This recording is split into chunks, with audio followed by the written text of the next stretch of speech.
going to talk about my mother and what a lazy cook she was. Oh, yes, she was just a fantastic cook, well known for her cooking. Yes, when we were growing up and everything, one of the problems was is that we were on a tight budget growing up. My dad worked for Safeway, and he would lots of times bring home like meats, like that were discounted or whatever. So lots of times we had these thin steaks, and the probably one of the most memorable things was round steak. We got to eat a lot of round steak. I don't even know if they carry round steak anymore, but it's like it's a tough piece of meat. But my mother always made it taste worse. She barely cooked. You know, it's like she did the minimal she would have to do. Like our dinners consisted of usually like a chicken that she threw into the oven, and she would sprinkle like paprika or something on it. But that was about it, you know. And then we would have a salad, and it was a green salad, romaine lettuce, and usually not much more of anything else on that salad. I can't remember if we had other side dishes like potatoes. I'm sure we had potatoes and stuff like that sometimes, but she did the absolute minimum. She would just cook the heck out of something, and then we got to eat it.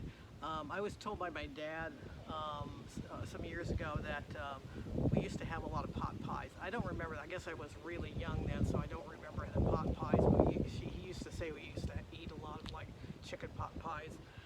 Trying to think of what else we had, and actually sometimes my dad would actually cook something. He would cook chicken, not ravioli, chicken, what is it called? Cacciatore, chicken cacciatore. That's what he would cook, and actually that was pretty good. But he only did that once in a great while. I might as well mention that my mother was also a lazy housekeeper. She depended on my sister and I to do most of the housekeeping. The laundry and stuff, you know, hanging clothes and stuff we did. It's like I'm actually sitting right in the area where it's like there's like the poles are still here, the clothesline poles, you know, metal poles are still in place here, which is unusual. The lines are actually gone. It's like you can see what's left over on them, but the lines are gone. But you know, we were little kids, and we were actually reaching up to grab the clothesline and bring it down so we could hang clothes. I also remember remember washing dishes, and we used to have to stand on a chair or a stool or something to reach the sink to wash the dishes. I actually don't know what my mother did with all of her spare time since she wasn't cleaning or anything really. Actually, I do know that's another video. I do know what she was doing with her time. We'll talk about that another time. But anyway, there's a picture of my mom and dad.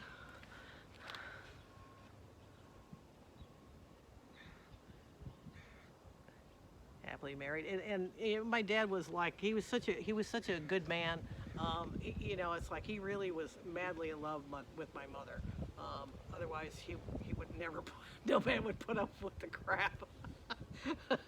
But anyway, it's like I think she kind of did her best. She had a rough upbringing and everything. So, and then there's another picture of my mother with up next to a motorcycle. Lots of times what they would do is like they were on a motorcycle. She loved motorcycles. Now, she probably hadn't been on a motorcycle since she was in her 20s, but lots of times she would, you know, take advantage if she was around a motorcycle or something. She would take, you know, she would you know, have her picture taken with it and tell us the stories about how she had this boyfriend when she was a teenager.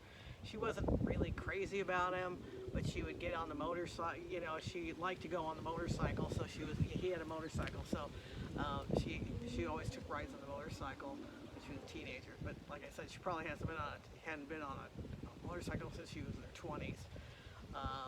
And I think that's about it about her and her cooking. I was trying to think of other things that she would do, but it's like, oh yes, the lunches. Oh my God, how could I forget the lunches? So here's the lunches. Our school lunches. It was either a bologna sandwich with maybe some mustard or ketchup, or I think it was usually mustard or mayonnaise, and then or peanut butter and jelly sandwiches. Now, I always loved peanut butter and jelly sandwiches, so I was never going to complain about that. and she'd put a piece of fruit in the lunches. She put in like usually it was an apple, sometimes it was an orange or something like that, but usually it was an apple.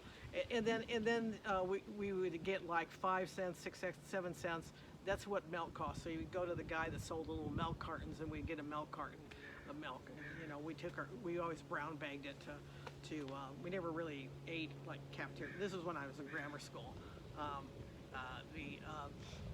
It's like, and the other thing I remember about the lunch, school lunches, is she sometimes she would run out of bologna or something, and so we would get what we called a cold wiener sandwich. So she would split down the wiener, the hot dog, and then put it between 2 slices of bread. We hated those sandwiches. They were disgusting. So anyway, so it's like, and then what else about lunches? Like, actually, when I got into, we still kind of had crappy lunches in junior high school and high school. I never ate at the cafeteria and stuff. It's like I probably did a couple. I know in high school I never went to the cafeteria.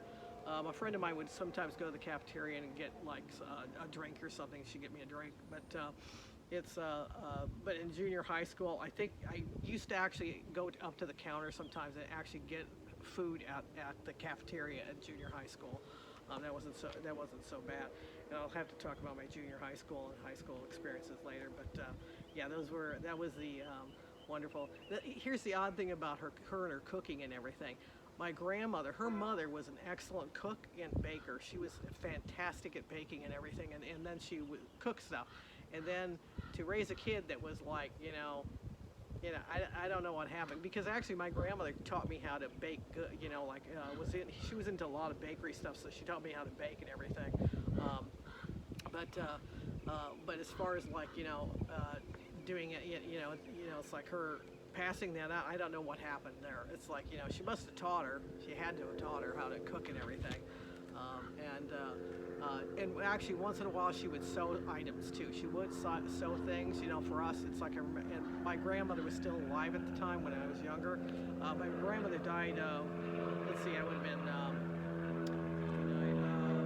It's like probably was just in high school when my grandmother passed away. I was 16. Yeah, and. My grandmother I know she must have taught her how to sew and everything, so she did sew some things, and those were some ugly ass dresses, man. It's like they looked homemade. My grandmother was better at it, and I know she did make some of her clothes, and actually my grandmother actually helped me with my sewing assignments when I was in junior high school. It was kind of mandatory for girls to take home ed, which included sewing classes, and I know my grandmother helped me make an apron. She did a really nice job on an apron, and she also did a nice job there was something else that she made too. But my mother actually made a couple of belly dance costumes for me when I was in when I was in my early year, in my 20s, when I was into belly dancing hobby. She actually made my mother actually made some costumes. She did they were kind of plain, but she did actually do a good job back, then. So maybe she had a little extra time to work on it. So anyway, that's about it. I just want to tell that story. What an interesting life.